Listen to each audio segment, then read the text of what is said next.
네, 여러분 안녕하세요. 테라퓨틱스 말씀드립니다. 주말에 미국 시장의 영향을 받아서 주 초반에 테라퓨틱스도 낙폭이 사실 더 깊을 수도 있었는데요.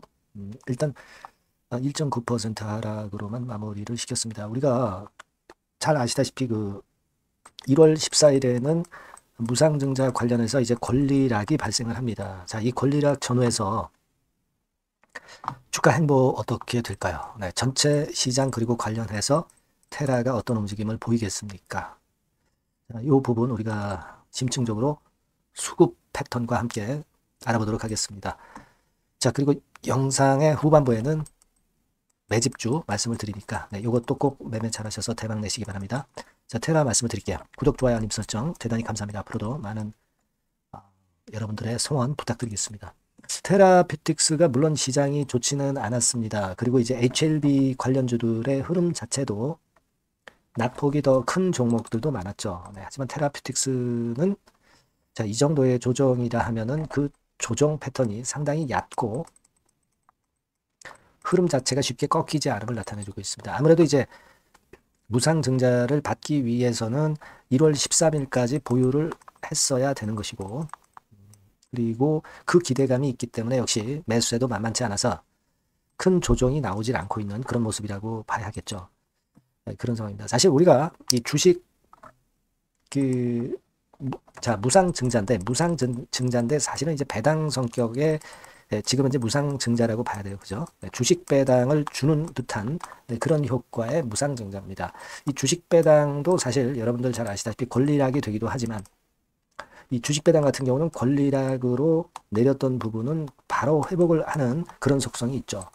이번에 그 테라의 무상증자도 예전에 기사들 나와서 잘 아시겠지만 어떻게 보면 이제 배당을 주는 듯한 주식 배당을 주는 듯한 그런 성격입니다. 따라서 이 무상에 대한 권리락은 금방 회복이 될 개연성이 좀 많지 않겠나 이렇게 보이는데 13,080원으로 그 기준가가 결정이 됐죠. 13,730원의 시세 대비해서 5% 정도 감안해서 그만큼 이제 주가가 이론적으로 이제 내린다. 이렇게 볼 수가 있는 겁니다. 자, 근데 이 부분은 제가 아까 말씀드린 주식 배당락과 같이 좀 회복하는 그런 성격이 좀 있을 것이다라는 생각을 할 수 있고요. 저는 그렇게 봅니다. 이 전체 시장 자체는 물론 미국 나스닥이나 다우 쪽 내려오면서 좀 조정을 우리 시장도 좀 받고 있어요. 하지만 이제 테라는 우리가 신약 허가권을 향해서 가는 종목이기 때문에 그만큼 전체 시장하고는 좀 별개로 청개구리식으로 좀 움직일 수 있다는 그 강점이 있고요. 그걸 잘 생각해 볼 수 있는 그런 부분이라고 생각이 됩니다. 여러분들이 이건 다 잘 아실 거고요. 그리고 그 라이센스 아웃이나 탑라인 발표를 보려고 가져가는 거잖아요. 근데 이 결과치가 아직 안 나왔다는 거. 자, 그렇다면은 이 부분에 대한 기대가 아직 존재하는 거고요. 사실 앞으로 계속 상승할 수 있는 종목들은요. 유상증자라든가 무상증자를 받는 거예요. 기본적으로는. 그래서 이 해당 종목에 대한 수량을 늘려가서 그래서 더 큰 수익을 얻는 것이 원래 주식 투자하는 방법이라고 볼 수가 있어요.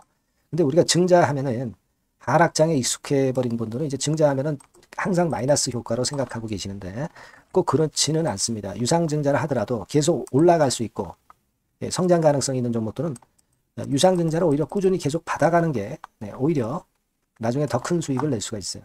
자, 하물며 이제 유상증자도 그런데 무상증자도 마찬가지죠. 그죠? 지금 테라피틱스가 결과를 기대하는 타임 아니에요. 이 타임이 아주 좋은 거죠. 무상증자를 하는 시기하고 그 우리가 생각을 해보면 그렇게 판단이 들어요. 자, 그리고 우리가 수급 흐름을 좀 봐야 되는데 외인들이 52,000주 정도 순매도를 한 걸로 이렇게 나와 있습니다. 네, 근데 실제로 여러분 창구 동향을 가만히 보시면 신한증권 같은 경우는 7,181주만 순매도를 했어요. 그리고 JP모간 같은 경우는 아예 물량을 내놓지도 않았죠. 얘네들이 최근에 이 테라피틱스의 주가를 끌고 가고 있잖아요. 그죠? 그렇기 때문에 이 부분이 아직 살아있는 플러스 모멘텀이다. 이렇게 볼 필요가 있다. 그렇게 생각이 들어요.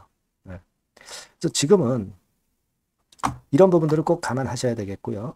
그리고 무상증자 물량이 2월 13일에 상장이 됩니다. 아직 시간이 좀 남았고요.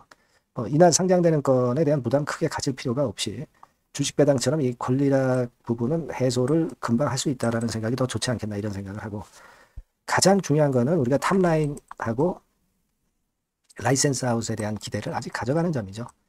제가 말씀을 이전에도 강조를 드렸지만은 결국 DD까지 마친 신약 기술 이전 계약의 성사율은 50% 이상이라고 말씀드렸어요. 예. 그걸 생각해 보셔야 됩니다. 그리고 어떤 클라이막스 거래량이 절대 발생하지 않고 있다는 거죠. 네. 이 부분도 여전합니다. 네, 일단 그렇게 보고 있고요. 만일 그런데도 불구하고 긴급한 상황이 발생했다. 네, 그러면 제가 긴급 사인을 드리거나 긴급 정보를 꼭 드립니다. 여러분들이 HLB 테라피틱스라고 문자를 꼭 주세요. 문자 주신 분에게는 좀 더 빠르고 정확한 정보와 사인이 나갈 거예요. 소통도 좀 하고, 혼자서 힘든 것이 주식시장이라는 것을 아실 겁니다. 같이 한번 머리를 맞대고 좋은 대안을 찾아봅시다. 꼭 문자 주세요. 제가 최선을 다할게요. 자, 그리고 제가 여러분들께 매집주 말씀을 드린다고 그랬잖아요. 네, 요거 지금 말씀드릴 테니까 말씀 잘 듣고 대박 내시기 바랍니다.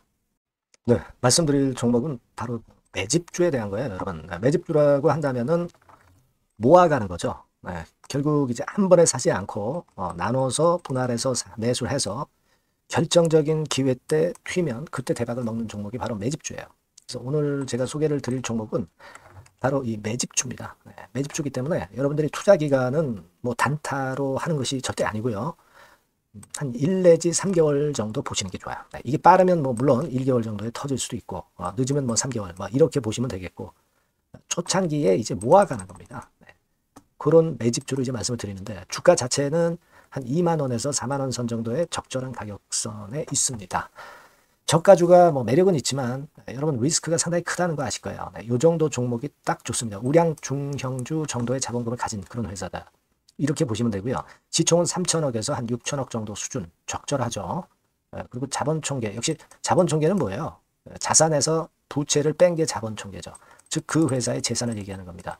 재산이 어느 정도는 있어야 우리가 매집을 해서 끌고 갈 수가 있는 거죠. 1,000억에서 3억 정도니까 적정합니다. 이게 너무 커도 무겁죠. 근데 그렇진 않아요. 네. 그리고 목표 가격은 더블 가격이나 또는 세 더블, 세 배, 요 정도, 그 정도를 목표로 하는 그런 매집주를 지금 이제 설명을 드리는 거예요. 네. 이 종목이 그럼 어떻게 생겼는가? 주봉 주가 차트부터 한번 보면은요. 자, 이런 모양으로 지금 현재 전개가 되고 있습니다. 그러니까 한참 바닥을 만들다가 이른바 구덩이를 판다고 그러죠. 네, 구덩이를 파면서 개미를 털게 만들고 거기서부터 쭉 올리기 시작하는 거예요. 그래서 사실 여기부터 여기까지는 한 더블 정도 시세는 이미 냈어요. 네, 하지만 여기서 조정파가 지금 진행 중이고 진짜 승부는 2차나 3차 시세에서 승부가 날이라고 그렇게 보여집니다. 네, 그래서 이런 주봉 차트를 갖고 있는 종목이다. 요거 말씀을 좀 드렸고요. 최대 강점은 뭐냐면은 이제 해리급 정책 관련주예요. 해리급. 근데 정책 관련주라고 한다면 여러분들 어떤 걸 생각하시겠어요? 지금 차기 대선을 여러분들이 생각 안 할 수가 없죠. 네, 그 정책이 제일 강력한 정책이란 말이에요. 정책 이슈란 말이에요. 뭐 사실 여러분들 잘 아시겠지만 인물 해석 관련주들이 대부분 다 움직였어요. 그러나 정책 관련주는 지금 현재 움직이지 않고 있고, 이게 뜨면은 더 클 겁니다. 정책 관련주의 이점은요. 인물 테마의 강도가 죽으면 바로 제자리 가지만 정책 관련주는 절대 그렇지 않습니다. 조정을 받아도 큰 폭으로 아주 급등하지 않는 이상은 자기 자리를 잘 사수를 해요. 그러니까 좀 방어적인 이점도 있는 가운데 큰 시세를 기대해 보는 거예요. 요건과 관련된 헤비급 정책 관련주 대장이라고 저는 말씀을 좀 드리고 싶어요. 그겁니다. 그러니까 최근 시장 어렵잖아요. 최근 시장에 휘둘리지 않아야 될 거 아닙니까? 그런 종목을 제가 요 정책 관련주 중에서 선택을 했고요. 아까 우리가 본 대로 재무 실적이 역시 안정적이라는 거, 이 부분인데요. 여러분들께 이제 그림을 하나 보여드리면, 표를 하나 보여드리면, 연간 실적 같은 경우가 계속 영업이 꾸준히 잘 나고 있어요. 그러니까 보통 이제 테마주 그러면 실적도 형편없는데 주가만 위쪽으로 크게 올리기 때문에 그 후유증이 엄청 크잖아요. 근데 요게 강점이 있단 말이에요. 그러니까 리스크가 전무하다는 얘기예요. 요게 일단 강점으로 볼 수 있다. 이렇게 좀 말씀을 좀 드리고 싶고요. 그리고 여러분 제가 현금이 이 기업이 얼마나 있는가 요걸 한번 봤더니 현금성 자산이 한 1,000억에서 3천억 정도, 요 정도를 보유하고 있어요. 그러니까 아무런 하자가 없다는 얘기죠. 아무런 하자가 없어요. 그거 우리가 꼭 생각하셔야 된다. 이 말씀을 좀 드리고 싶어요. 네. 그거 말씀을 좀 드리고 싶고요. 그리고 그 외인 기관 매매 같은 경우는 비교적 이제 안정적인 것을 확인할 수 있었어요. 이를테면 이런 정도 상황입니다. 지금 초록색이 기관이죠. 그리고 빨간색이 외인, 파란색이 개인입니다. 이 외인 기관 매매의 영향은 좀 덜 받아요. 그래서 외인이 사거나 팔거나 기관이 사거나 팔거나 그렇게 크게 영향을 안 받습니다. 이 외인 기관 매매는 우리가 중점 변수로 보지 않으셔도 되는데 그렇다 하더라도 외인 기관 매매가 상당히 안정적이라는 걸 확인할 수 있고요. 특히 최근에 기관이 순매수 강도가 엄청 셉니다. 요거는 나쁘지 않은 거죠. 외인 기관 매매는 너무 신경을 안 쓰시되 지금 현재 동향도 괜찮다 이거예요. 네, 그겁니다, 여러분. 아시겠죠? 그러니까 요 종목은 아까 말씀드렸던 대로 이제 매집주입니다. 매집주는 살살 모아가면서 결정적인 기회에 대박을 터뜨리는 전략이 유효한 종목이고, 그래서 이 매집주를 여러분들께 소개를 드리는 거예요. 그 의도를 충분히 여러분들이 좀 이해를 하시고, 제가 이 종목 딱 드리고 그냥 끝나는 게 아니라 비중을 얼만큼 모아가고 어느 타임에 들어가라 마라. 그리고 어느 정도 시세가 났을 때 여기서는 비중을 어느 정도 떠는 게 좋겠다. 이런 세부적인 전략까지 말씀을 드릴 거예요. 시장이 혼잡할 때 돌파구가 될 수 있는 종목이고 가장 베스트 수혜받을 섹터 공략하는 것이 지금 시장에 맞습니다. 실패 시에 타격이 작아야죠. 재무실적 안정주에서 선택을 해야지 엉뚱한 데서 우리가 쪽박을 당해서는 안 되죠. 네, 그겁니다. 타점과 비중 전략을 정확히 드릴 거고요. 모아서 크게 터뜨리기 좋은 베스트 종목이라고 저는 자신합니다. 네, 여러분께서는요. 이 번호로 매집주 이렇게 문자 주시면 제가 자세하게 그리고 확실하게 케어를 하면서 끌고 갈 말씀을 드리도록 하겠습니다. 여러분들 꼭 참여하셔서 대박 내시기 바랍니다. 매집주라고 문자를 주세요. 아시겠죠? 네, 여러분 감사합니다.